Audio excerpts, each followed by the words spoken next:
be honest about it, Good now, revolutionaries, and welcome to the Rise Up Morning Show. The Rise Up Morning Show. Truly a pleasure to be here with you today. It's February 12th. It's Wednesday, and it is Web3 101 Wednesday. That means Alex and I are going to take our time to walk you through whatever questions you might have, and we've got a special lesson. Okay. Prepared for you today. How on the most embarrassing. important skill. I know, right? It was my big moment. Oh, we've got a special lesson prepared for you today on the most important skill in crypto, which is how to actually read a blockchain explorer. So we'll get into that in a second. But first, I want to draw your attention to a couple of things, which is that if you are joining us for the first time with your crypto questions, we are live Monday through Thursday at 7 a.m. Central Standard Time to share helpful news, commentary, and to assist you on your crypto journey. It is a great time. And the best part about it is we got another show Wednesdays. Once a week, we go live with our expert guest friends and model what it's like to do crypto research. Everyone always says, do your own research. We show you what that actually looks like, some tools, some tips, some tricks you can use to stay safe. And perhaps the very, very best part of it all is where the show lives 24/7. It's the Discord community. The Rise Up Discord server is discord.gg/riseup. It's totally free to join.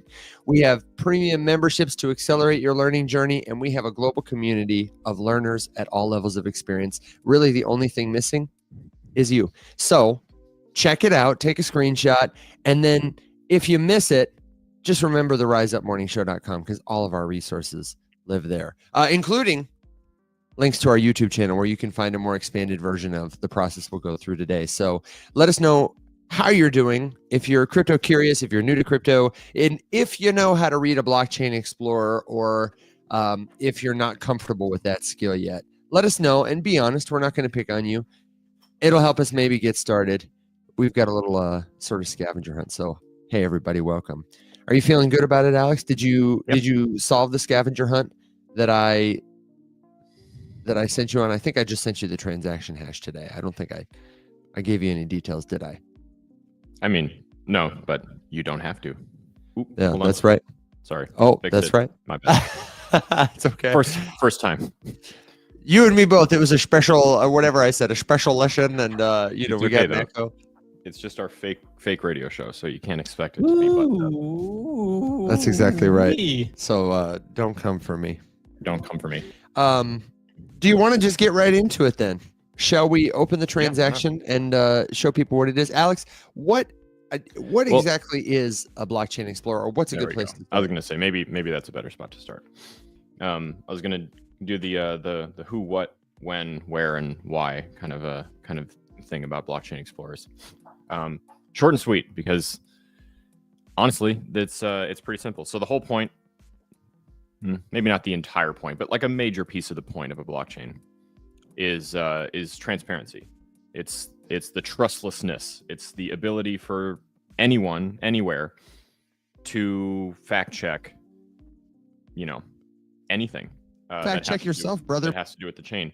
You don't have to, take Evan's word for it that he can afford to pay for this thing that you're about to sell him. Or that he has access to these funds that he claims are his, or any of these kinds of things. You can check all this on the Blockchain Explorer. So it's worth poking around, and it's a skill worth practicing, just because as it stands, and they're getting better, little improvements all the time. But as it stands, it's not necessarily the easiest thing in the world to read one or to find specific data. So we put together, and by we I mean Evan, did all the work, and I'm going to ride his coattails to glory on this one. Evan has or we'll crash and burn together, or it'll all come out right now that I actually have no clue how to read the Blockchain Explorer at all, and we'll all get rugged. So the who is really simple. Anybody with an internet connection can check the chain. Every blockchain has at least one Blockchain Explorer. Some have multiple. For example, the big ones, Ethereum, Solana, these have a couple different ones. There's kind of, the big classic ones. Every blockchain's got at least something, whether you're trying to get information from Cardano to, Stellar to Solana to Avalanche to Polkadot, whatever. There's some sort of a tool for you to explore that blockchain. What is basically just everything that happens on chain is recorded. So for this, or the little scavenger hunt we're going to do today, Evan has sent a transaction from one wallet to another, and we're going to kind of trace it back and see how many different things and factoids we can find out about that one transaction, where it came from, who he sent it to, the wallet addresses, the transaction hashes, what all of those terms mean, etc. As long as you have an internet connection, you can look this stuff up. Why? Because that's the whole point of trustlessness. You need to be able to verify and get information for yourself, so you don't have to take someone else's word for it. Because everything that we look up online, pretty much everything, has gone through some sort of middle service. And so this is kind of like that way that you can get to the source and look up something. And real quick, Alex, this is something I had to look up yesterday that I wasn't sure about, because a common, very good question is, okay, this is the blockchain or this is a website reading the blockchain? In which case, isn't it also just a third party and I have to trust it? And the answer is actually yes. But here's the thing. These blockchain explorer websites, they're maintained by third parties. You can look up what they do. And the whole function that they provide is they are connected directly to nodes. Our more technical friends will recognize this as a sort of API relationship where they're just reading and processing through a user interface. You know, someone has designed an easier to read, not just a bunch of ones and zeros, screen website thing. And users, if they're concerned, they can cross-check multiple explorers because they're maintained by different entities. If you don't trust Etherscan, you can look at BlockScout or blockchain.com or that kind of thing. And it is one of the cool things about crypto, but also, you know, it can be onerous to have the burden as a community of verifying that the record is true. So their reputations are at stake. They risk a lot, but it's good to know that if you needed to, you could have a way to check the checkers too.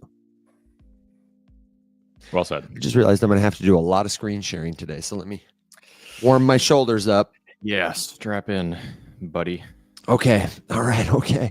And this is a good one too, because this particular string of transactions we're going to follow on a little goose chase here is there are a couple of peculiar things.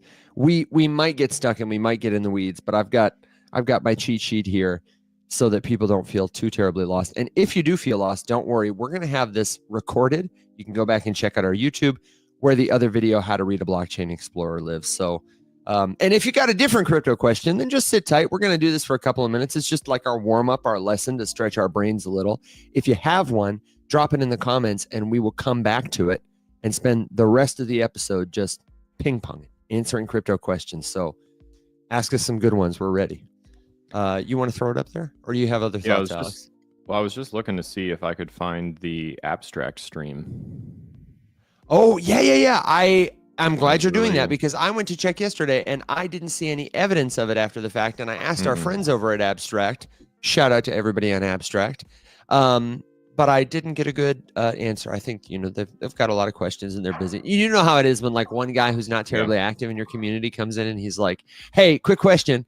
You know, I was that guy yesterday. Sure. Well, we'll look in a little bit here and I can text Finn and ask him.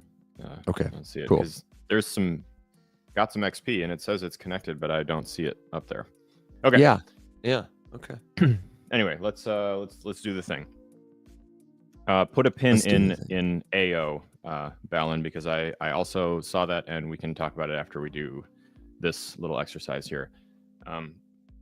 I'm going to go steal the extremely loud plastic bowl from this small dog who's currently throwing it around my living room, making a tremendous amount of noise. Okay, while Alex does that, let me take note of a couple of these things. I see AO. I will write that down. If you've got another crypto question, let me know. Don't hesitate. I don't know about you guys, but I couldn't hear that plastic bowl. If I didn't see so much evidence of those dogs in Alex's life, I would not believe him, because I never hear them. His microphone is that good. And if you want to play along at home, I will tell you the website that we are going to is BSC. Oh, no, we're not going to Binance Smart Chain. We're going to basescan.org. Basescan.org. Welcome back. Evan, did you have a preference on which one you want to start with? Yeah, I think it's start with the hash. basescan.org. I want to No, start with. I know. I've got that. I just meant, do you want to start with the hash or do you want to start with? Yeah, I want to start with the hash. Yeah, the others are just vanity things, little cute. I gave him Zach XBT and the tutorial. The other one is just a thumbnail of the tutorial. All right. All right, here we go. Hang on, let me get my shoulder ready. Oh, good question from Niall in the comments on TikTok. Don't worry, Niall. We'll talk about money and debt. That's great. I can't write that down. So remind me later. Here we go. This, bear with us over here. And if you want to see the full breakdown of all this, the YouTube has a little bit better view, or the Twitter, or the LinkedIn, or the everything but TikTok. Okay, so. Evan, what am I looking at here? There's a couple different pieces of information that get attached to every single transaction, but this one on top that you've sent me here is the transaction hash. That kind of is right. the serial number. It's the unique identification right here for this transaction. That's right. It's a long string. It's 40 numbers and letters, I do believe, that don't mean anything to me. And that's what I sent Alex. Every single interaction on the blockchain gets one of these hashes. And he went to a blockchain explorer. If he didn't know one, he could have Googled blockchain explorer. And if he wasn't sure what network to use, he could have said, hey, Evan, you sent me something. What network did you send it on? I'll say, Alex, I sent it on the base network. Well, and the reason he might need to go ahead. You actually don't even need to ask that. Well, there's you don't think so? Things. No. One, take that transaction and throw it into Etherscan and see what happens. I'll show you exactly what'll happen, and it's actually pretty sweet. Okay. This is a good one. I love when I get to learn stuff too, because my experience has been when you put it in the wrong explorer, gives you nothing. So because one of the reasons I might have started with Etherscan is because I see 0x at the beginning of this hash, which to me indicates EVM. So my default which means is going to be it's a network that lives somehow on top of Ethereum. Ethereum is a popular cryptocurrency, Ether, but it's also the name of a network.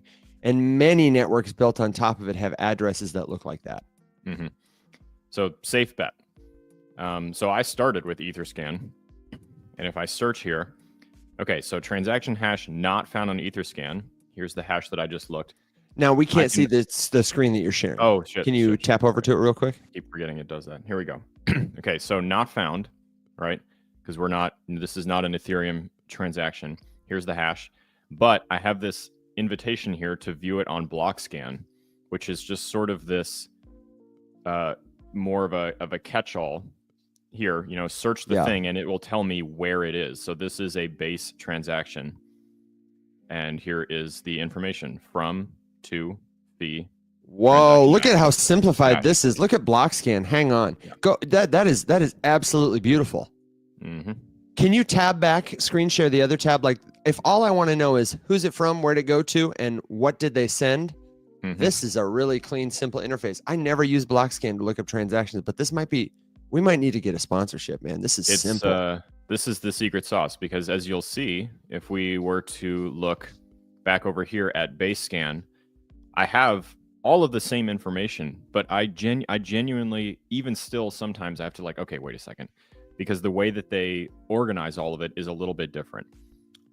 So, for example, from interacted with. And that is not interacted with. It says to, but that, I want to be clear, is not the address that I sent this transaction to. That is just the first smart contract that it came into, that it touched in order to facilitate the transfer.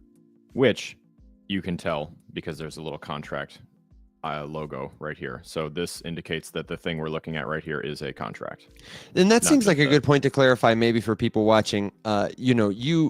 Everything on the blockchain has an address, whether it's a wallet, meaning a public or private key, that is a user account that might hold cryptocurrency, but also the programs on chain that facilitate the movement of information, that pool information. If there's we call them liquidity pools. If there is a smart contract that facilitates the swapping of one asset to another, you're not actually sending your crypto to those places. What's happening is the network is reassigning the information that represents your crypto from one address to another. And this contract is one of the computer programs that facilitates the transfer of that information or the verification of it. Your crypto doesn't physically exist, so it doesn't actually go anywhere. It just gets reassigned. So this is the sender though. And what other information do we have in this one that we don't have in that other one, Alex, that might be useful to people? So over here we've got kind of the same information but broken down into a little bit more detail. So whereas over on Basescan, we had just a simple transaction fee that read as like less than 1 penny. Over here, we've got the specifics, and that's what this is down here. So the transaction fee right here listed in ETH with a US dollar translation right next to it at a gas price of 0.008 Gwei. What is a Gwei, Alex? Say this is a unit of measurement for gas. And actually, if we pull up, I think CoinGecko has a running tally at the top of the current. And that's spelled like that, GWEI. Ah, beautiful. Up here at the top, so the top of CoinGecko, right? They've got, some classic, how many coins are they indexing, how many exchanges, market cap, whatever. All the way over here at the end, they have the fast, standard, and safe, which is like the best, better, and good transaction fee settlement amounts in Gwei. Gwei is it's fluid, so they'll change it. It changes. It changes. Yeah. This is the equivalent of when you're driving down the street and you're thinking, boy, I got to fill up the tank because I might want to go somewhere later. What's gas cost right now? We call it gas because that is the name for the energy consumed by somebody's computer or machine somewhere on the network to do these kinds of things. All these automatic things that happen in the background are facilitated by somebody lending their computer to the network. And we're not paying them an extractive fee that's like, a big salary. It's just to help cover the cost of their energy based on how congested the network is and the work they have to do. This is another little website that's kind of nice because, if you don't want to just like, what the hell is a Gwei? This means nothing to me. You can come over here to Milk Road and look at Ethereum gas specifically, and it will give you a nice little chart that shows you kind of what it's been, what it is now. The heat map, this is really nice if you want to try to track like different times that it's going to be easier or cheaper for you to transact. A little bit more good information down here. What is gas tracker, all this kind of stuff. It's all here. And then obviously you've got different chains. Here's another nice part because all of the transactions are not the same. So a swap, borrowing, bridging, whatever. So just for the record right now, these are what you can expect to pay in ETH gas right at this moment. So for people who are constantly out here trying to tell you that every gas or every transaction on Ethereum costs $50, is it more expensive than other blockchains? Yeah, absolutely. I would never deny that. But this is what it is right now. You can do pretty much everything for less than $1 right at this exact moment. And you can see, obviously, this has spiked. So here on the 6th, gas price was quite a bit higher than it is right now. And if we were to look through history, obviously there have been incredibly expensive spikes. But in general, it's not as expensive as people think. So there's another little like dumbass fear-mongering talking point that you can help dismantle now, because you can come here and check live, even if you don't want to simulate a transaction. Anyway, let's go back to the thing. Okay, so like we said, we've got our gas fee information here. We've got the from and the to. Like we said, we can tell that this went through a smart contract, which is right here. And if you wanted to, you could click this out and go and read the code of that actual contract as well. Everything that is blue is a link. Here's a new feature that, well, it's not new anymore, but you might not have seen it before. When you highlight something, you see how when I hover over this, it highlights the address down a line lower too. A couple lines yes. Down. It's highlighted here and here. Beautiful. That is beautiful. This just helps you kind of track when the same thing appears multiple times, which is nice if you were looking at like let's just go over here to this address here. There's probably not a ton of activity, Evan, I would imagine, but if we were to look at a busier address, okay, cool. So there's a bunch. Oh yeah, no, this is a very busy address. So over here, I can tell like, okay, sweet. Most of these are the same. The from, the to, all that sort of stuff. So and I will say, nice go ahead. Oh, go ahead. No, you go. No, you go. Okay, so something to know about that when you're interacting, when you're clicking in to try and figure out what this address does, if it's constantly part of the transacting of assets, it is probably not only a smart contract, it is probably a smart contract for a major crypto service. In this case, Alex, scroll to the top. I want to see if it labels this address. Often blockchain explorers will tell you who an address belongs to if they know. Mm-hmm. For example, you might see it belongs to KuCoin or Kraken or something like that. This is funded by 0xCRITY.base.eth. I have no idea who that is, but we could see if we wanted to. And I'm actually kind of surprised that this one doesn't have a name, just because of where I happen to know that it comes from. It's okay that it doesn't. If you had a bad transaction, like you were worried you got hacked, this is one of the things you would want to check on the Blockchain Explorer, is for any contracts that you interacted with. Often, this is probably, go ahead and see what this says, this little yellow alert here. Sometimes transactions will have, a little note like that. In this case, it just says execution reverted. But sometimes if the address or the contract you've interacted with is known to be affiliated with scammers, because community members will come here looking for information and can report information here, they will put a little badge up that says, hey, this smart contract has been flagged for phishing or for known affiliation with a scammer or something like that, and can just be a helpful, easier, quicker way to understand what you're looking at. This is another one of those instances where an AI agent could have, actually valuable utility, wherein you could have one that is plugged into one explorer or all of the explorers that you can just ask questions of what is happening on chain. Now, granted, in that instance, you would be trusting an intermediary with that agent, but it could be nice if you were, looking to just sort of get started, because otherwise, if you just look at this for the first time, there's kind of a lot of information there, and it's a little bit overwhelming. Like, for example, this address right here that we're looking at, if I wanted to know, some quick facts, we can see it's super active. The last thing it did was less than 30 seconds ago, and it's been going for almost 200 days.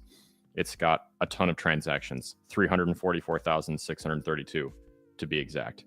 And I mean, current token balances. How many different tokens are inside of this thing? So there's some USDC, there's some wrapped Bitcoin, there's a few memes, there's some World Liberty Financial there. We got all sorts of stuff. Whole bunch of random little drops. This is pretty typical, especially for bigger wallets that are really active. People drop them things all the time. Oh, this is cool. Oh, okay. So then it's just showing NFTs as well. Oh yeah, that is neat. Interesting. For anybody who's just joining us, we are on a little scavenger hunt learning the most important skill in crypto, which is how to read a blockchain explorer. If you want to play along, the site we're looking at is BaseScan. You can also go to blockscan. Is it .com, Alex? I think it's org. I was like, man, that was the longest drum roll of I've ever heard. No, it's .com. It's .com. Okay. Blockscan.com. And what we're doing is we're tracing a scavenger hunt, a list of transactions. Alex, maybe will you go back to the previous page, and can we just, I feel like we've done a good job to mostly look through the different details folks can find. I would love to see if we can start to trace where this transaction came from. Okay, so let's just kind of pretend I've been sent this thing, and I would like to know where it started. So I've got here's my Am I sharing the right tab? Okay, sweet. I do believe so. Okay, so again, back to the beginning here. We've, like Evan said, we've gone through a couple of the specifics from the top down. Transaction hash, and remember, if you don't remember, they do have little tooltips now on basically everything, which is great. But this is the unique identifier. This is like the serial number for this particular transaction. Can't be duplicated. So no matter what, this number on a blockchain explorer will always lead you back to this transaction. Okay, so let's start gathering our information. We can see what block it was confirmed in. It happened 20 hours ago. Here is the UTC timestamp. Okay, so what happened? Someone sent $1 worth of USDC to this address right here. So I'd probably start there. Okay, and let's remember this wallet too. It's okay. 2 token transfer. I'll show you in a second. I wanted to call your attention to this. These are the tokens transferred, and the fastest way to find like to and from on this particular explorer. Alex, highlight that address again, the to address up here. It's highlighted down here. The most direct link comes from ERC20 token transfers. That is the address it was sent to. This is the address it was sent from. When you're reading addresses on a blockchain, the last thing I wanted to say is I find it's helpful just to write down the first 4 or last 4 characters. So I would write down A855. That's the from. And I'm going to write down the to 9E67. I've got them written down. I want to remember those for later. I'm going to call this one wallet 1 and this one's, wallet 2. Sweet. Do you care which one we start with, or do you have a preference? You want to start? No. Go to wallet 2, the sent to. Okay. Well, now what? Now there's nothing here. Looks like there's a dead end. Except I noticed down here it says 2 token transfers found. Let's go ahead and click that 2 token transfers. And let's see what kind of token transfers have happened. Aha! It looks like there have been 2 token transfers. Can we find the one we just came from? And I'm going to see if Alex knows how to find it, where to look. Uh-oh. So what did you write down the address, Alex, that I mentioned earlier? I have it, yeah. Okay, I'll give you a clue, everybody playing along back home. The last 4 numbers we're looking for are A855. Do you see it anywhere on screen? Oh, look at Alex helping you out like a total G. Okay. That means this is the transaction we just came from. Yeah. The transaction that was sent from this wallet to this wallet. That was the very first transaction that ever happened in this wallet. How do I know? Because it's on the bottom. These things are listed to show you recent, older, in that sort of order, top down. Yep. And again, too, we've got a timestamp. We have an age, so we can tell this one happened at 4:04 and 33 seconds. This one happened here at 4:11. So just a quick second. And of course, one of these things that gets added, now we've got in and out, we've got different little tidbits about the transaction that they toss in there visually. So we can tell here, first one, this was the transfer in to this wallet. And then a couple minutes later, it was sent out again. And we can tell here where it went. So here is the next place that I'm going to go. And you can tell also, so this right here, this is going to be that transaction hash that we were just looking at. And here is the next one for the outgoing. So we could either check this, or since what we're doing is chasing addresses, I'm just going to go to this new address link right here, the one that... Okay, and this is 5E14 are the last 4 digits of this address. So now we've got 3 addresses that we're tracking here. And we're trying to see where this money started and where it ended. Where did it end? Here, exactly the same setup as we had before. We've got the incoming transaction. We can confirm that it is from that address there that we were, or from the one that was sent to us. We're looking at this address right here, which you can confirm up here at the top. And then a couple minutes later, after that, this same exact address that we're looking at right here, sent it out again. Damn, they're trying to move this money around. Where are they moving it to? And now this wallet starts to look a little bit more familiar. We've seen this. This wallet ends in A855. That's exactly a match that I have for the very first wallet that we started looking up with the first transaction. So we've got some extra information here. It looks like we might have just walked around in a circle because we've got the initial fund for this particular wallet. And just as this is what Evan was talking about before, when a wallet is known, it'll just get labeled and flagged appropriately. So we can tell whoever originally funded this wallet on-ramped from Coinbase. Here is the and we know it address. was an on-ramp because it was a transfer. It was the first transaction, and it's an any transaction. And at the very end of this transaction, maybe all the way on the right, Alex, it shows that how much was transferred? $5 USDC. $5. Sorry about my ring light glare there. Very interesting. So do you have a summary, Detective, of what in fact happened here? Yeah, it looks like you bought $5 worth of USDC from Coinbase. Yeah, I would say that's correct. Deposited it to this A855. Yeah. We transferred a little bit out. So we sent $1 out. It went here to 9E67, which is a different address.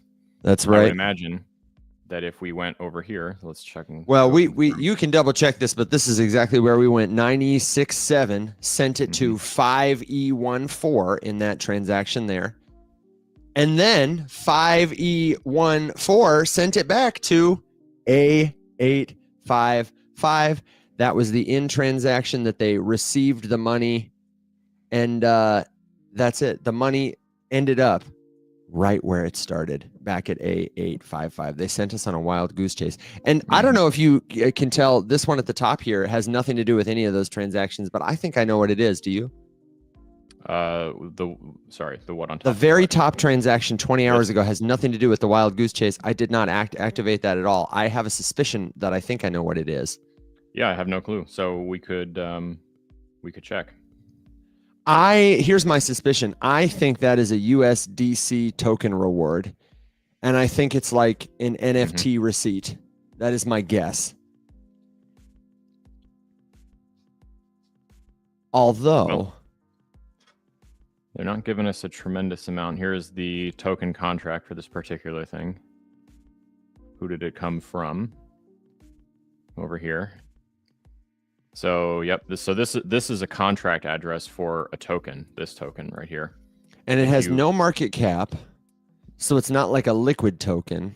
And it's sending out all these little bitty transactions. Oh, I don't know. Maybe the amount makes me think that it might not be. I really thought it was like staking rewards for USDC. That's what I was thinking. Yeah, that would have been my probably. But now I'm not so sure because the amounts are kind of varied, and I'm looking over here. We honestly don't have to chase it further. As you can see, even some folks like us who've been reading the Blockchain Explorer for a minute have to sit down and really do some digging to kind of track and trace things. And this is one of those tools that has like a pretty high ceiling. And I'll be the first to tell you, I do not like use this stuff to its full potential. I use it for very specific things. If I wanted to confirm total supply of a token, or how many holders a token has, or confirming that that the address I interacted with was safe. Yeah, confirming that the tokens that I was transferred or that I transferred actually did record, confirming that a transaction was successful, all that sort of stuff. But there's a bunch more that you can do. I mean, you can read a ton of code through the Blockchain Explorer with all these different contracts and stuff, but that's just not a skill that I have. Some people do, not me. Well, and I did send you, whenever you want to show people, one of the best accounts to follow that makes reading through numbers like this absolutely riveting is on Twitter. It's ZachXBT, who routinely posts Twitter threads with screenshots about his investigative work using the Blockchain Explorer to trace stolen or hacked funds, to hold scammers to account. And I tell you what, it's like an Ocean's 11 movie, reading some of the stuff that he does to figure out which wallets are connected to which, what people did with the money. It's amazing. He's a total public servant, and I absolutely can't wait for the ZachXBT movie to come out. We got to get one. Oh yeah, for sure. I mean, here's a lengthy thread of him digging into all of the on-chain confirmations of people's Coinbase problems right now, and recommendations about it. Love this too. Yeah. Yeah. Coinbase support calling it FUD. Immediate context added, not FUD. Real report. Coinbase is And indeed then, restricting accounts. Yeah. and then Sorry, Zach Coinbase. XBT over here is being like, "Yep, and here's the proof." It's so beautiful. It's Truly just, beautiful. The fact that major like players try to like obfuscate or mess with or misrepresent things that are on chain in a world where Zach XBT is alive is hilarious to me. Yeah. Definitely a great account. I'll learn a lot there. Okay, so congratulations. You've taken your first step to learn to read a blockchain explorer. One such website, you might also, we have highlighted in the comments from Michael Farrow, be interested in websites like Mempool, like Memphis Pool, Arkham Intelligence, which gathers known wallet addresses and traces their activity. Like if you wanted to see what World Liberty Financial was buying and you didn't want to use the Block Explorer, you could look them up on Arkham. Here's Mempool. Thank you very much, Alex. That was super speedy. What does this one show? So Mempool, this one's got actually a couple different things. This is where Evan and I were watching the halving happen in real time. That's right. It was like watching the ball drop on New Year's Eve, but the nerd version. I think it was a lot cooler personally, but honestly, so up here you can see Bitcoin blocks as they are mined, and then you can see who. So this is the next one that's coming right here. This green one is about to be mined in about 10 minutes. It should be mined in about 10 minutes. There you can see how many transactions are currently in there. You know what we've got as far as rewards go. Over here you can see Bitcoin blocks that have been mined, and underneath it'll tell you who mined it. So as you can see, Foundry gets most of them because they're gigantic. Via BTC actually notably did mine the first block of this current halving cycle. Good job, guys. Mara, another big one. Antpool, another big one. Haven't seen Carbon Negative before. That's interesting. But no, this is more of a Bitcoin Explorer. And this is one of my favorite visualizations in all of crypto. My understanding, Alex, correct me if I'm wrong, is these are the different transactions or pieces of information querying to be added to this next block. Yep, this is a block. This whole thing, and it's made up of all of these individual transactions. Each of these squares represents a transaction, and if you highlight, obviously, the bigger the square, the bigger the transaction. As you can see, if you highlight it here, so there's a transaction hash right there on top. When was it first submitted? The amount, so 2.187 blah blah blah Bitcoin. The fee right there, so $175. When you really think about it, it's a transfer of $250,000 right there, casually. You know, $175 to transfer $250,000 in a few minutes. Not terrible. Is it more expensive than other blockchains? Yeah, absolutely. Do we care? No, not really. Got all sorts. I like this one just because it kind of helps visualize some of this stuff a little bit nicer than just raw numbers. That was me. Sorry. Nice one. Anyway, whale and what was the other one that you? I said Arkham was the other one that we've shown a couple times recently, and I think is actually super helpful. Arkham is like it's a third-party website designed to make it easy to read information on chain. I don't think you need a login. That's the first time I'm seeing that screen. I just went to the wrong. You need a login for some features and like that. But it's mostly free to use. And if there is a known whale wallet determined through like their on and off chain activity, then they will give it a label and you can track it. Everything from your favorite exchange to your favorite celebrity and even your favorite world leaders have their wallets, their known identified wallets tracked on Arkham. I think Intel is where you got to go to. Well, maybe I'm nuts. You're right. It's Intel. So like here, for example, we've been looking at the World Liberty Financial wallet holdings. And this is how we could tell when that Cointelegraph article popped up based on an AIXBT tweet. We could tell that it was nonsense because the chain don't lie. And there Chain was don't no lie. evidence that the World Liberty Financial wallet had purchased 86,000 new ETH. In fact, they had sent their ETH out of it. So To Coinbase, yeah. you could tell that right here. Here's the date that happened. And look at this pie chart. 67,000. Oh, yeah. That's the big cliff fall off is when the balance of this wallet went down because they had to transfer.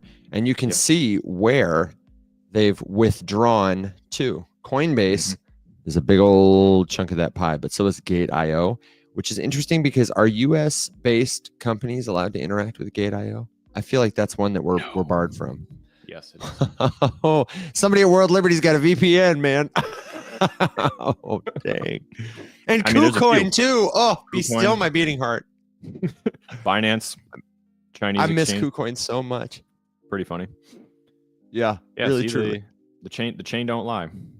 But anyway, if you want to learn more about all of this, I highly recommend clicking around in a blockchain explorer. You're not going to break anything. You can literally pick anything. Just go to Basescan, go to Etherscan, go to SolScan, PolkaScan, CardScan, any of those, and AvaScan. You know, pick your blockchain, click on some stuff, and kind of chase it around. And if you get lost, just go back to the beginning. There's the way that I figured all of this out was, one, because I had to. When we were first working with the NFT project, there was a bunch of problems that popped up, and I had to do a lot of Blockchain Explorer digging to confirm addresses connected with the contract had initially tried to send funds to something. A transaction had been rejected. Why was it rejected? Trace it back. Where is that money currently sitting right now? You know, answer somebody's question about it. It was a whole bunch of clicking. And in there, I got very good at just doing that very basic, you know, tracking a transaction. Where did it come from? Where did it go? All that good stuff. So if you're just joining us or you sat all the way through that classroom session, first of all, pat yourself on the back. You did that like Edmund, maybe before you finished your whole cup of coffee. So you are the real MVP. The websites we mentioned are all called blockchain explorers. Well, not Arkham, not Mempool, but blockchain explorers is what we're talking about today. Every blockchain network has one. And you can just Google blockchain explorer and then insert the name of the network you want to use. You might say blockchain explorer Stellar. You might say blockchain explorer Ethereum, blockchain explorer Binance Smart Chain, and one will come up. I really liked, was it Blockscan? Was that the one that we were redirected to from Etherscan?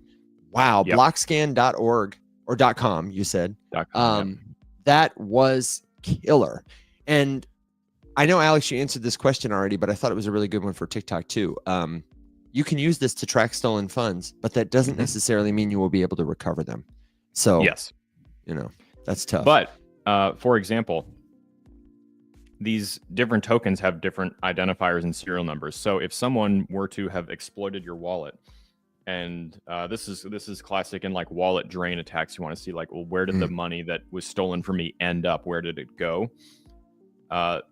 There is a company called Chainalysis that does a lot of like crime tracking on chain, and they kind of keep a finger on the pulse of nefarious or malicious transactions, collect a lot of data about it, track stolen funds, flag accounts that are known to be stealing from people or draining and trying to off-ramp. The number of transactions in crypto that are malicious or crime-based is actually quite small comparatively. It's less than 1% of all the transactions that happen. And that is because one of the dumbest talking points that crypto is just used for crime. It's just because it's all trackable and the ledger's open source. It's like the dumbest place to do crime because the proof is right there and everybody can check it. It's just if you stupid. wanted to, like, if you dug into, okay, let's take the Hawk Tuah meme for example. We knew right away that insider wallets were purchasing and sniping that token before the contract address went live. How do we know that? Because you've got the timestamp that the account on Twitter like posted the contract address to the public, and we could go onto the Blockchain Explorer and see that that contract address had been live for minutes before that happened, and that some wallets were buying it. So those people clearly knew the answer before it got announced. then you could also see when they were selling and at what point they were selling and where that money was being withdrawn to. And the fact that all these wallets had been connected to the original wallet. So we could tell on chain that this was a bunch of insider trading. They were waiting before the announcement to snipe the token at the lowest price possible, capitalize on the hype of the launch, which was that initial big spike, and then they dumped it and they left and they made millions and millions of dollars. The same thing happened with the Trump token.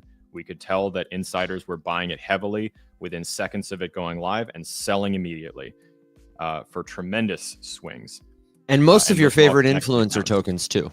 I hate to tell you, but it's absolutely true.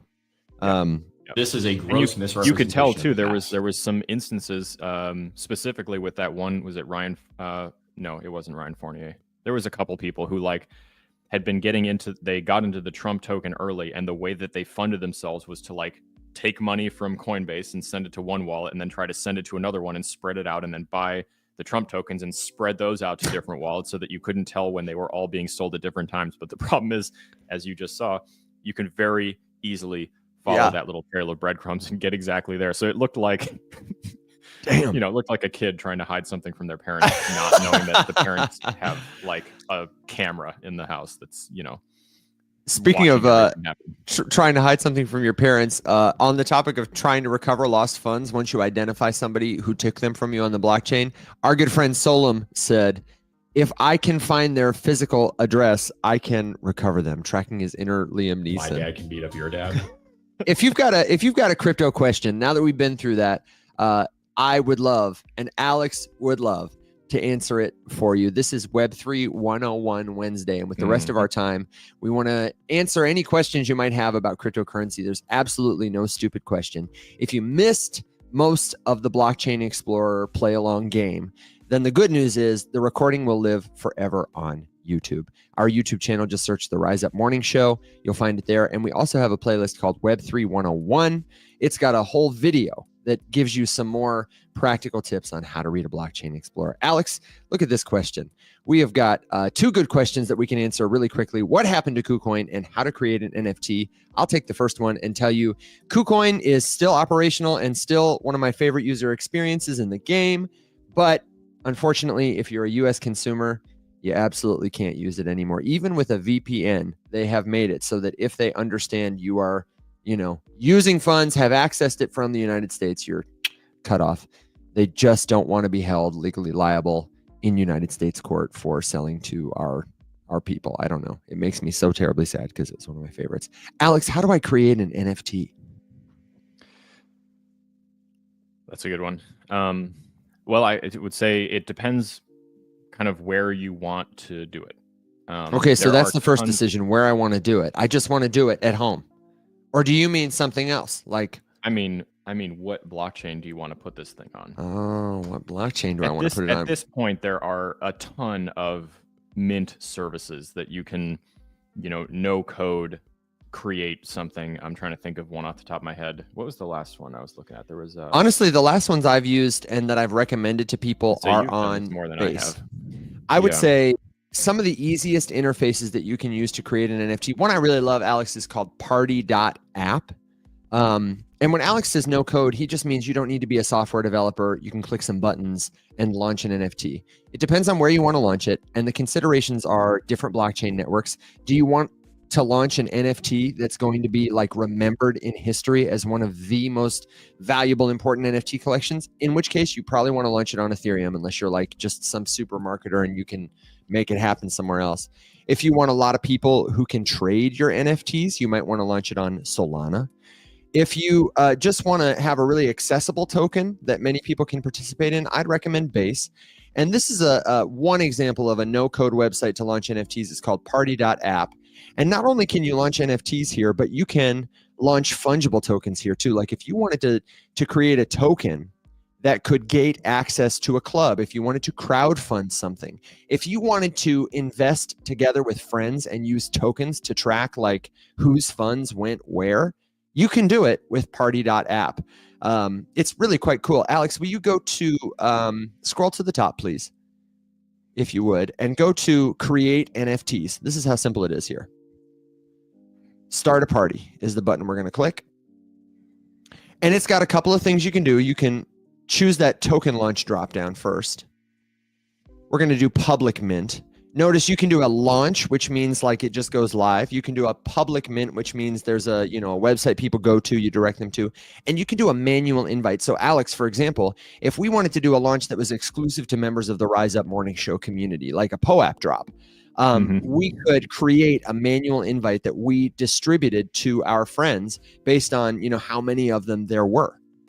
Look at this, man. And you'll notice, check this out, click the base drop down real quick. I can only choose for NFTs between the Ethereum network, the Base network, and Zora. Zora, like Base, is another fast, cheap network built on top of Ethereum. Let's choose Base for now because that'll be probably the easiest. Party name is the Rise Up Morning Show. It says add the members you'd like to have in your party for each member. Now, this is based on their wallet address. Let's say we wanted to start a party like this. We would just do a little email form and say like, hey guys, send us your Base wallet address. We will add you to this list. And then when you connect your wallet, this is one of the cool things about tokens. Could do it anonymously too. The fact you can do it anonymously. You don't need to collect any information. We could do exactly what we did with the blockchain hunt this morning, which is give you guys a wallet address and request that everyone send 5 cents of USDC to it or something. And, that would be your cost to get on the list. You'd send a transaction over there. We would take every address that sent any USDC to the wallet and toss it on there. So, but it doesn't have to be this way. You could launch a coin. You could launch it. You could do any number of things. And then all you do, it's a JPEG NFT. And all of these on Party are going to look the same. So we'd maybe drop the Rise Up Morning Show logo or something like that. And then each member's token will have details. Click into advanced options real quick, if you wouldn't mind, just so we can show them this. We can make these voting tokens. So if we wanted to give these to people in our community, we wanted to have a say in the future of, the community. Maybe our premium members get these tokens and we say, hey, we're going to have votes every now and then. And this threshold just means how many people have to vote before something is decided. You can set vote periods and they let you do it all right here. So this is like an actually cool, functional, build a token to do things with app. And there are many others. Honestly, if it's something you want some links for and you want to launch an NFT, what I would say is, come join the Rise Up Discord server. Let us know what you want to do it for. If you're just trying to learn, if you have art you want to protect or share with people, if you want to create a club or a group, if you want to compete to be like a blue chip JPEG, and we can give you more specific direction. But this is a pretty cool tool, right, Alex? Yeah. And there's a good question that ties into this morning's little lesson here from OG Crypto. Can NFTs just be copied and reissued again with the same image? 100%, absolutely. But what you cannot copy or duplicate is that token ID number, that identifier for that NFT or that collection ID. So if we were to actually do this and send this thing live, it would generate a number of different transactions and numbers on a blockchain that you could go confirm and check. And 2 of those things would be the collection identifier, and each individual NFT gets its own unique ID number. So while someone could absolutely screenshot, copy, download the JPEG from OpenSea or Magic Eden or whatever interface you were using to look at the token or look at the JPEG that was attached to the token or whatever, and then mint it themselves, it would look like an NFT, but it wouldn't have that original identifier. And that is another one of those reasons you want to be able to at least get some basic info off of the Blockchain Explorer, so you can tell if someone's trying to swindle you and sell you a fake Bored Ape or Pudgy Penguin or Doodles NFT or something like that. Because absolutely, Evan and I could go onto OpenSea right now and right-click, copy, save, picture the Bored Ape Yacht Club JPEGs and remint the entire collection. And there was actually a famous lawsuit in crypto. Yeah, I own one of these fake NFTs. Where someone did exactly that. And they what did they call it? It was this performance artist called Ryder Rips, who's quite a controversial figure. And he took the images from all the Bored Ape Yacht Club tokens and he minted identical, a copycat collection. It was 10,000 tokens. And token number 1 of his collection looked like token number 1. It had the same exact JPEG attached. So like Alex said, if you were just looking at the pictures, you wouldn't be able to tell them apart because they were identical. Some people think like, oh no, there's got to be a different. No. The pictures are literally the same. The token, though, you can tell in a second. That's why this is so important. Imagine a movie where somebody wants to heist the Mona Lisa. Okay. And part of the heist is they've got a fake painting that they put in the Louvre in its place. And you can just imagine the scene, like some little old Italian guy gets flown out to the Louvre because they suspect something is off, and he's got his goggles on and he spends 3 days in a basement somewhere, like dripping chemicals on the painting and maybe damaging it and, scraping the surface to analyze it. And at the end he says, it's the real painting. It's the real Mona Lisa. And he's wrong. Giuseppe, the world's foremost expert on identifying paintings, has made a mistake because he didn't have an NFT attached to the painting. If that was an NFT, they could have called the clerk at the front desk who's like, in a shirt 2 sizes too small, drinking his third Dr. Pepper for the day. And that guy who doesn't even speak Italian could have told you, oh no, man, that's fake. Here, It's check fake. this out. Okay. So Okay. this is just the current floored Bored Ape, number 1916. This is just looking at it on OpenSea. And you can see tons of this stuff has links, right? So here is a link to the wallet that is currently holding this NFT. So see, here's another 0x. This is like an NFT whale. Yep. This person has 27 NFTs, got some Pudgies and some apes, D-God, a couple of Zukis, some other random stuff. Whatever these nightmare Hash fools musk. are. Hash musks. Look at that guy. Some LSD punks, this absolutely horrifying thing. But same thing, right? Right here, up in the top, and it's a little hard to see on the screen there. Here is that 0x address, so we could copy that, and we could go out to Etherscan, and we could look at this wallet on the actual Blockchain Explorer. This is just like a front-end visualization. But if we're looking over here, and we're looking at this Bored Ape, I mean, I can right-click on this picture right here and save the image. So I can download this if I want. Cool. What have I done then? What I can't right-click, copy, save. So up here, here's our first clue. So this is linked to the verified Yuga Labs owned Bored Ape Yacht Club profile. Okay, cool. So that's one little tidbit. You can come down here to token details, and we can get the contract address, just like you would for a meme coin. You can do this for an NFT as well. And over here, that's another link to a 0x contract address. And this is the contract for the Bored Ape Yacht Club collection. And then you can come and you can get all of this. So here it's a public thing, so you can actually track it. They've got the token tracker page here on OpenSea, right here. So same kind of deal. You can come up here, you can see this was created by the Bored Ape Yacht Club, viewable by anybody here. Here is the creator transaction hash for the original collection being minted.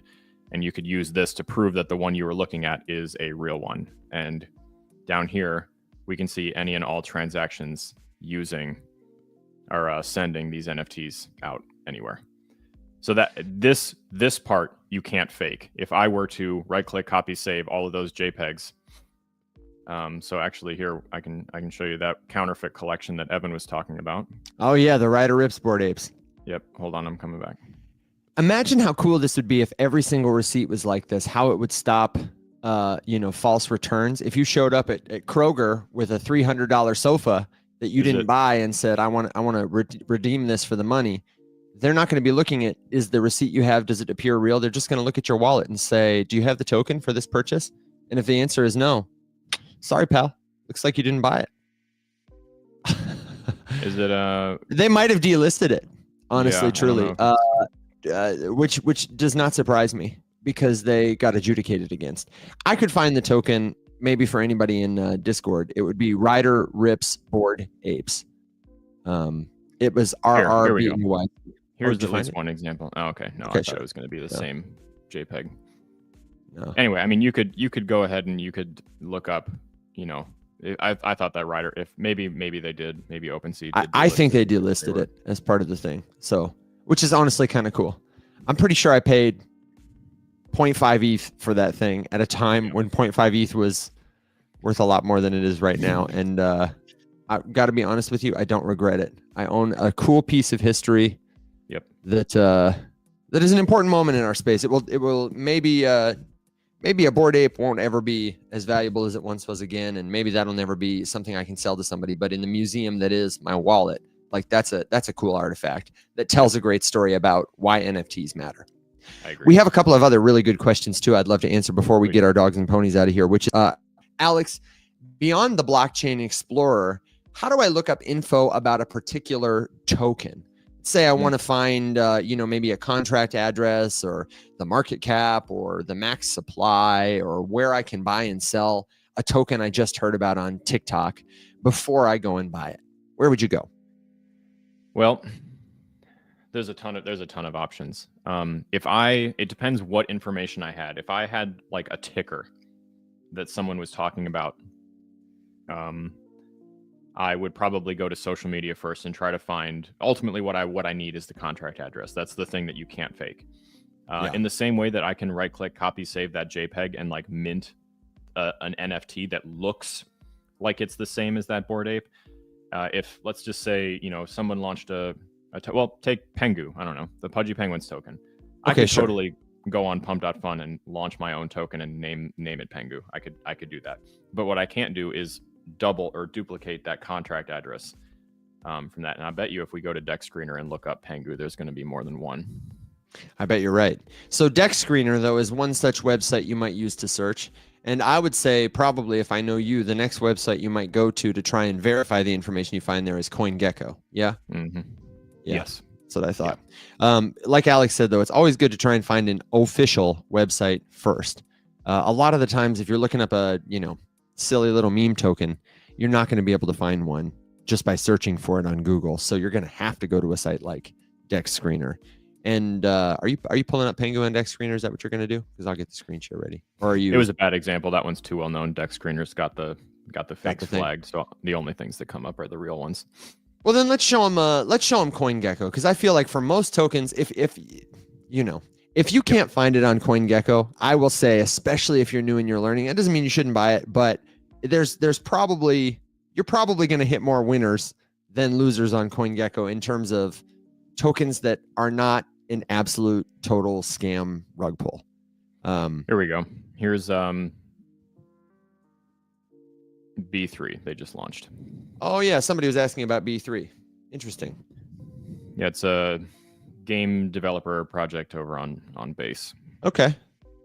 So what kind of information do we have here? We looked up B3 and I see they've got a contract address down here that we could probably use, as well as a website to cross-check and verify that what we're looking at is legit. But what other information is here, Alex? So we've got all of the important stuff is here. The metrics that I would want to know. So starting from the top, we've got our total market cap, fully diluted valuation, so the difference between these two things here, market cap is the current price of the token multiplied by this number right here, the circulating supply. So 21.29 billion. The total supply here that you can see is 100 billion, implying that, 79% of this token supply is currently still not circulating. So while the market cap here is only 286 million, the fully diluted valuation is much higher because that accounts for every token that exists, all the tokens, not just the ones that are available. We can see the volume. Here's that thing we were talking about. This is that contract address. And so the way that they do this here is kind of nice. You can see this is a 0x address. So just like we said, that's pretty safe indication that we're looking at an EVM address. But here they take you one further and they give the Base logo. So you can tell this is on Base. And then you could copy this right here and take it out to the Explorer. But you can actually just go ahead and click the link. They have a link right here for Base Scan. That'll take you right to the Blockchain Explorer we were looking at this morning and give you all that same stuff that we were looking at about the token. The difference is that here, unlike tracking and tracing one transaction, we can get more information about it. So here you can see that this is B3. Oops, I keep forgetting to do that. There we go. Here we're looking at B3. we can see, yep, okay, so total supply is actually what CoinGecko is reporting. There's currently 93,000 holders. There have been 717,000 transfers. Here's the price. Here's the market cap. They call fully diluted valuation different. They call it an on-chain market cap. Current circulating supply.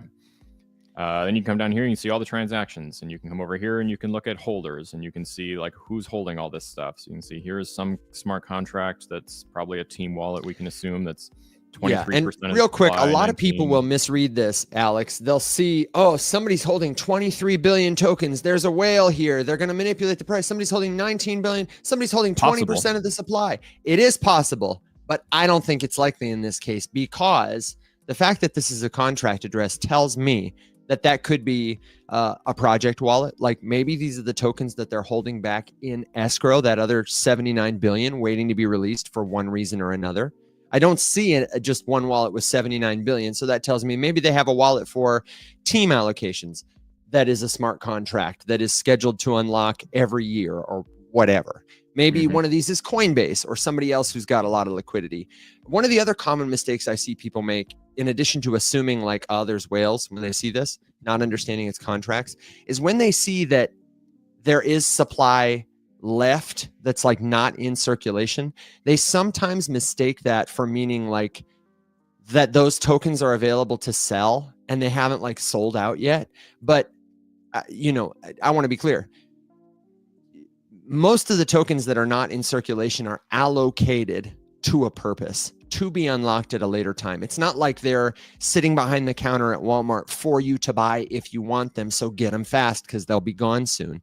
They've been allocated for a purpose. The circulating supply is all the available tokens that anybody could choose to trade right now if they wished. They may or may not be owned by individuals like you and me.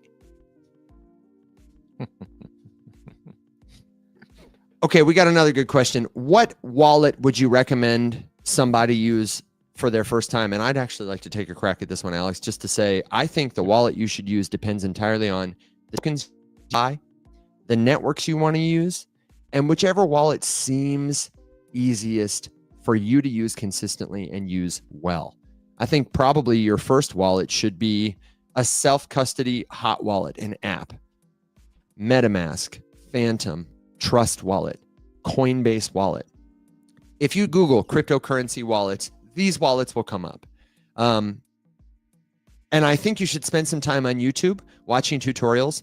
Trust Wallet tutorial, how to use Coinbase Wallet, how to use Phantom Wallet. And you may also look into cold storage wallets. A lot of people want to have a physical hardware device that keeps their private keys securely offline because that is the most secure way to practice self-custody. And they say, which hard wallet is best? The truth is most hard wallets, or cold wallets, you might call them, hard because they're hardware, physical devices, cold because they keep your private keys offline.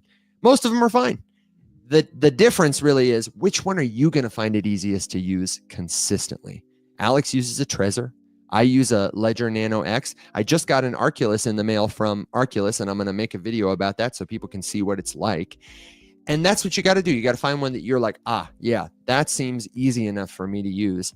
And make sure it supports your tokens. I just had a message from somebody who got a Trezor, but it didn't natively support XRP.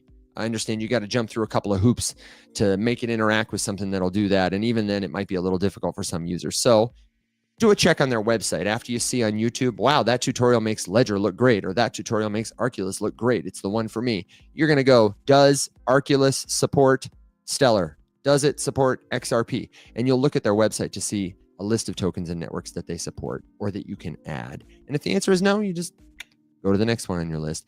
And that's another good reason to be in a community like the Rise Up Discord server is many people there use many different wallets. And when you run into a problem with setup, or you're confused, or you just want your hand held with something you're trying to figure out for the first time, chances are you can go there, throw up a message, and in a few minutes or a couple of days, you'll have a really good answer from somebody who's been exactly where you are and can speak clearly to your situation.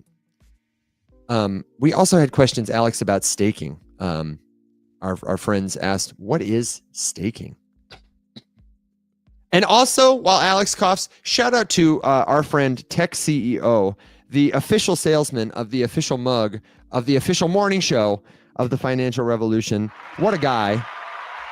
I'm so glad that you're here, brother. Thank you for all the help you're giving people in the comments, and thank you, all of you, for being here and being active. This has been great. Alex, can you tell us about staking? What exactly it is? Yeah, for sure. And also, there's Mac hanging out. No way. Yep.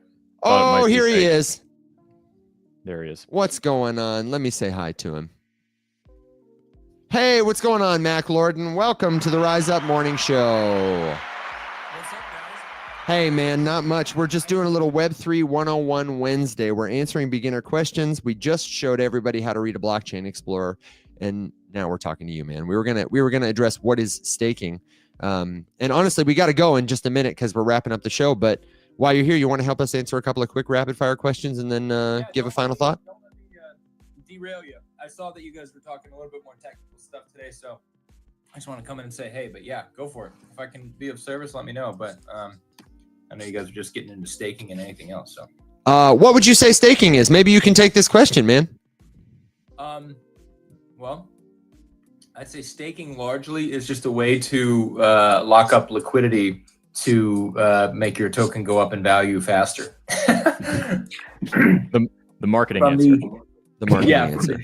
from the jaded, like cynical, experienced crypto investor part of me, it's that. From a technical standpoint, it's a way to help secure the network. So the idea is that if a crypto is decentralized, it needs to be basically run and operated by people all over the world. And so to do that, they typically need servers or computers or some sort of algorithms that do that, and that costs time and money and electricity.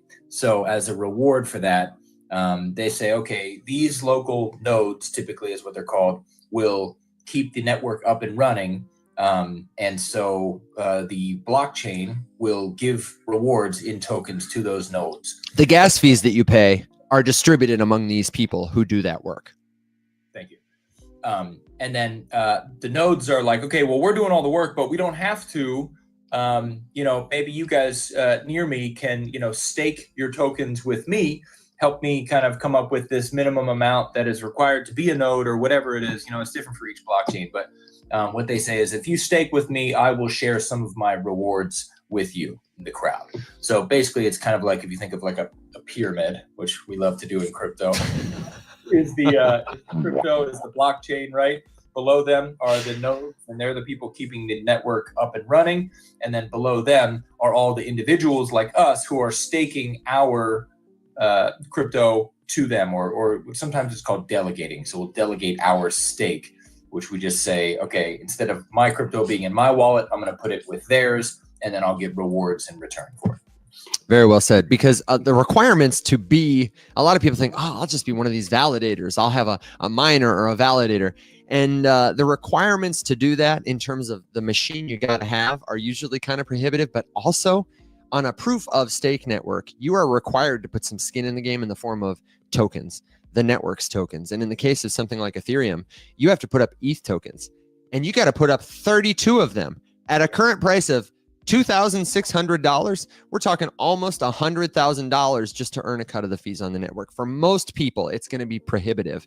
But anybody anywhere who's got a little bit of ETH can click a couple buttons on a website and delegate to whatever validator they want to. And validators will often compete to offer different rates.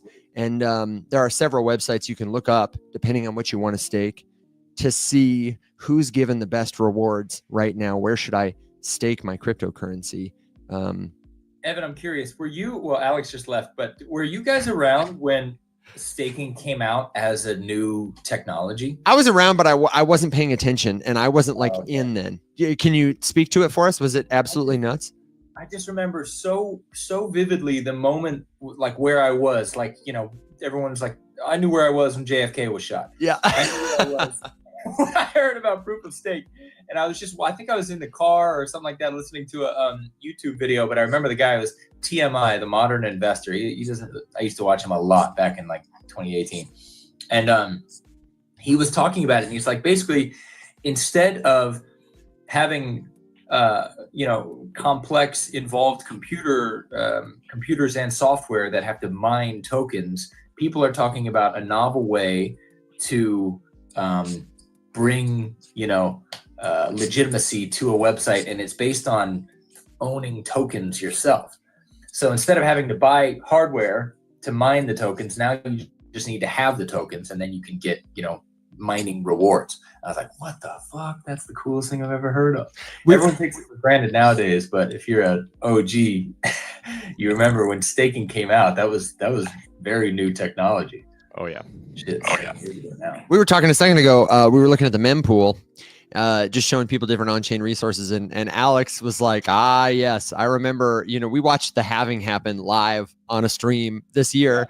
And, you're talking about, I remember where I was when this happened. Alex was like, oh yeah, this is the company that mined the first block after the halving. And I was like, yeah, it was like watching the ball drop on New Year's Eve. And he was like, I think it was actually more exciting. We're such nerds, dude. Many things are better than that now. Okay, so we've answered a lot of questions this stream. Which wallet is best? How to look up information about cryptocurrency? How to read a blockchain explorer? How to get started with this or that token? Staking we've talked about. If you've got a last minute question, suggestion, good joke, word of wisdom, then drop it in the comments. And if you don't have time, if we don't answer your question today, I do want to encourage you one final time to jump into the Rise Up Discord server. It's totally free to join. And the commercial today is we do have premium memberships that'll unlock deeper access to things like all the PDF guides that we've written, discounts on every course, every recording, every coaching. If you become a Premium Plus member, you get a Rise Up Morning Show mug for free. So like the perks are there, they're real. And there's so much more. But I want to tell you about that because while you don't have to spend a dime to learn with us, the cost of premium memberships is going up soon. We're getting a lot of premium members, and we want to make sure that we can attend to everybody, give everybody the kind of personal attention they deserve as they aim to accelerate their learning journey. So if you sign up for a free trial before February 21st, you can lock in the current rate, $9.99 a month. $9.99 a month for less than the cost of Netflix. You can be learning with dedicated, committed people from all over the world, plus me and Alex and Will, and Mac is there, and Mahir is there occasionally. We have a lot of friends from all along the journey. The only thing missing is you. We'd love to see you there, and you can find information about that, how to join our Discord, etc., at theriseupmorningshow.com. So, gents, Max, since you're our guest, would you like to give a final thought, question, suggestion, good joke, resource, word of wisdom before we ride our dogs and ponies into the sunset? What do you got, man? Yeah, I have a question. Are you guys going to do any sort of efforts toward a local meetup for East Denver? Like a Rise Up meetup? Ooh, man, I hadn't even thought about it, but touching of the tips, I was thinking about getting together with you, but now, man, I don't know. Leave it in the comments. If you're near Denver, Colorado, we're going to East Denver. We're going to be there at the end of this month. If we held a little local meetup, would you come and hang out with the Rise Up Morning Show community? We can float it in the Discord. Let us know in the comments if that's near you, dear to you. We definitely want to have more meetups like that this year. So the answer is maybe. It doesn't even need to be anything where you need to just do something that you're already going to do, but just let people know that you're going to be there, and then look for, you, and you're probably the most recognized. What are you trying to say there? I just say you got a style that's all your own, baby. There's nothing wrong with that. Yeah, just say, fun fact, by the way. So Evan is wearing, it looks like he's got, he contacted the manufacturer of his wool hats and he got him to make a new one. Yeah. His other one, the green one, he wore with great relish, and we got invited to this penthouse party. We were in Miami in the penthouse, and it's a really fucking nice place, and a lot of people there were worth like probably 8 to 9 figures. And Evan is walking around with a sleeveless like shaman shirt on and his dream hat, and I was like, damn, that's my buddy, that's my co-founder right there. Couldn't miss him in the crowd. I'm pretty sure Mac was before that party. I think you called me and you were like, Evan, what are you packing to wear? What are you going to wear to this conference? And I was like, Mac, I'm going to keep it a buck with you. I am going to show up how I look, because man, I want people to know me, like me, trust me as I am. And if they can't, I bristled a bit. I was like, if they can't see my value, then well, and I did get someone who asked me who I was at that shindig with, and I said I was here with my partners, and Mac was, I think I was either standing with Mac or you were close by, and then I was like, and I don't know, Evan's somewhere. He's the one that looks like a pumpkin spice pirate. And The birth of the pumpkin spice pirate. thus the pumpkin Yeah. spice pirate aesthetic was born. But you know, you dressed up to look like Hester Peirce, and you made Alex look like a bum. So that was funny. that did happen. Yeah, it's been that did happen.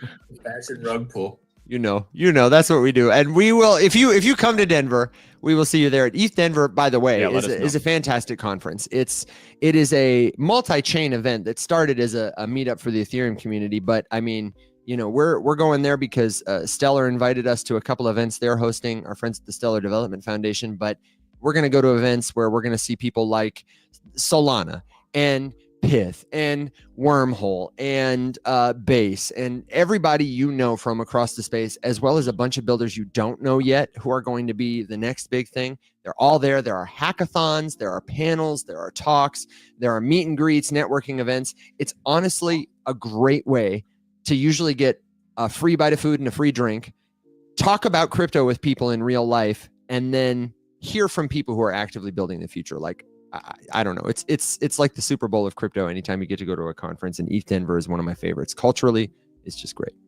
I'm excited for it. I really hope I can go. Yeah, But if I do, we will eat, drink, and be merry for sure. absolutely. Alex, what about you? Final thought, question, suggestion, good joke, word of wisdom? Nope. I'm well met. I'm excited for tonight. I'll see you guys for After Dark. We've got Charlie Blackstock is joining us tonight from Farcade, which is super cool. He will also be at Denver. So I'll Mac, have you heard about Farcade? No. Give him the Farcade is pitch real pretty quick. sweet. So it's essentially TikTok, but for mobile games. So instead of swiping through videos, you're swiping through immediately playable small mobile games, and you can play them for a few seconds and swipe to the next one, or you can stay there and linger. Wow. But isn't play it also longer. like virtuals where you No. can use AI to create these games essentially? Yes, you can prompt launch games like amazingly quickly. Relatively simple, but bordering on complex and getting more and more capable with the AI that they're building to do this. So like, for example, in the span of about 15 minutes, they prompted and AI generated a version of Candy Crush with like different graphics and different whatever, and then deployed it to Farcade, and it's immediately That's so playable. cool. It worked. It's like I it's love a that idea. really cool project. Yeah, I feel like the AI prompting is probably not where it needs to be yet, but in the future that could be really cool. That sounds awesome. And I love that they're using, cloud gaming so that you can just play it right away and don't have to download anything. That's awesome. Yeah. Yeah, I It figured it is. would be the kind of thing that tickle your jollies. Yeah, It is sick. I felt the Lord's light deep in me when you said that, Alex. Okay, we do for a last thought. This is my last thought. I'm going to say yes. Join us for Charlie Blackstock tonight. That's going to be a killer interview. 7 p.m. Central Standard Time. We will be here for Rise Up After Dark. All the platforms that you're watching us on now will broadcast that show, and we'll be back tomorrow for the Rise Up Morning Show. And truly, truly, the final thought is, in fact, a good joke. Why can't hedgehogs just share the hedge? Because they're prickly about personal space. Beautiful, beautiful, beautiful. All right, Okay, rugged. thank you very much, Tech 2. We got to go. That's it. Thank you very much, my friends, for being the best part of what we do at the Rise Up Morning Show. Until next time, everybody, stay safe, be well.